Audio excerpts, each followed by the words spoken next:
Guys, എല്ലാവർക്കും മത്തായിയുടെ സ്വാഗതം. നമുക്ക് ഇന്നൊരു പിടി ഉണ്ടാക്കിയാലോ? ഇനി നമുക്ക് പിടിക്ക് വേണ്ടി കുഴച്ചെടുക്കാം. അതിനായി നമുക്ക് അരിപ്പൊടിയിൽ തേങ്ങ ഇട്ട് കൊടുക്കാം. ഇനി നമുക്ക് വെളുത്തുള്ളിയും ജീരകവും അരച്ചത് ചേർത്ത് കൊടുക്കാം. ഇനി നമുക്ക് വെള്ളം ഒഴിച്ചു കൊടുക്കാം. ചൂടുവെള്ളം ഒഴിച്ച് കുഴച്ചെടുത്തിട്ട് ഇനി നമുക്ക് പാകത്തിന് ഉപ്പ് ചേർത്ത് കുഴച്ച് കൊടുക്കണം. പിടിക്ക് വേണ്ടി നമ്മൾ കുഴച്ച് റെഡിയാക്കി വെച്ചിട്ടുണ്ട്. ചെറിയ ചെറിയ ബോൾസ് ആക്കി എടുത്തിട്ടുണ്ട്.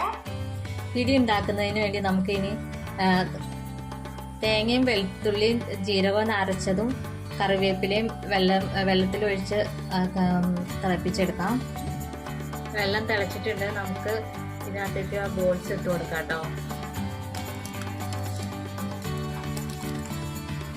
ഇനി നമുക്ക് വേവുന്നത് വരെ വെയിറ്റ് ചെയ്യാം കേട്ടോ. അപ്പൊ നമ്മുടെ പിടി ഇവിടെ റെഡി ആയിട്ടുണ്ട്.